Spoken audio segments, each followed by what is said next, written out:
जिंदगी बच्चों को अलिफ बा ता सा पढ़ाता है, वो बेचारा सारी जिंदगी पीर बन ही नहीं सकता। पीर उसने ही बनना है जिसने 1.5-2 महीने गुसल नहीं करना, उसी ने बनना है जिसने कुछ 4-5 किलो लोहा उठा लेना है। कोई म्यार बनाओ। शेखुल हदीस ऐसे हैं जिनको मैं जानता हूं, बेचारों की बेटियों की शादियां नहीं हो सकी, पैसे कोई नहीं, और तुमने गवैये और नाथ खां अमीर कर दिए। जो जाके गवैयों के पास सोर सीधी करके तपला सरंगी पे वो तुमने अमीर कर दिए, करोड़पति कर दिए। वो जाली पीर जो दुआ तक नहीं जिसे मांगनी आती, वो खरबपति है। और मस्जिद का इमाम बेचारा रो रहा है कि चलो कहीं से पैसे आ जाए तो मैं भी बच्चे की कहीं निस्बत कर दूं। मेरे अपने शहर की बात है, एक बड़ा कीमती बच्चा जामिया निजामी में पढ़ता था, उसके वालिद साहब आलिम थे, और बच्चा मेरे साथ बड़ी मोहब्बत थी। छोड़ छाड़ के वो बच्चा कहने लगा मैं साउथ कोरिया जा रहा हूं, मैंने नहीं पढ़ना।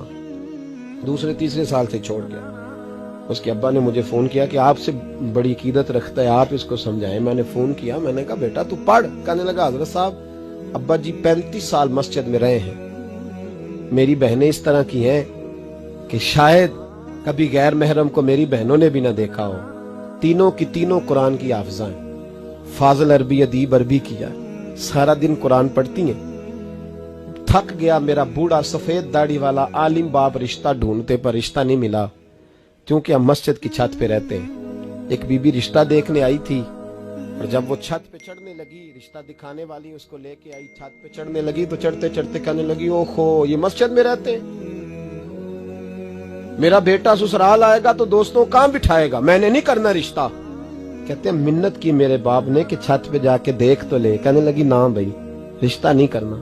इतना जुल्म इस कौम ने किया, इतनी ज्यादती। कहने लगा साहब मैंने नहीं पढ़ना, मैंने माल कमाना है, इसलिए कि मेरी बहनें रोती हैं। खुदा का खौफ करो, एक नात से भी गुजारा हो जाता है, मेहरबानी करो। और नात के लिए शोर की जरूरत नहीं होती, इश्क की जरूरत होती है। बस कर दो, बड़ा हो गया।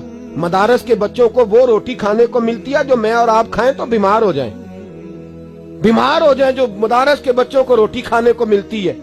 और इनको जिस तरह इनका इस्तेसाल किया जाता है, लाइनों में लगा के इन्हें खैरात की तरह खाना दिया जाता है, और जो इन बेचारों का अशर होता है, 100 रुपया खत्म के बाद जब चौधरी साहब देते हैं तो 200 वो बातें भी सुनाते। ये जुल्म कर रहे हो। रबीउल अव्वल आएगा तो यहाँ जनाब मेले लगेंगे, और यहाँ हालत ये होगी कि 25,000, 50,000, 60 कहां से आया तुम्हारे पास पैसा? यहाँ लुटाने के लिए पैसे हैं। और मस्जिद का इमाम मिन्नत करे 6 साल के बाद भी कि 2,000 बढ़ा दो, तो कहते कारी साहब इतने पैसे नहीं जमा होते। ये पैसा कहां से आता है? खुदा का वास्ता, ये भी मेरे आला हजरत का पैगाम है, इसको भी सुनो। आला हजरत से जब कहा गया ना, हमारे तो अल्लाह खैर करे नाथ खां और मैं वो कोई पैसे फेंकने आते हैं महफिल में तो मना करता हूँ। क्यों?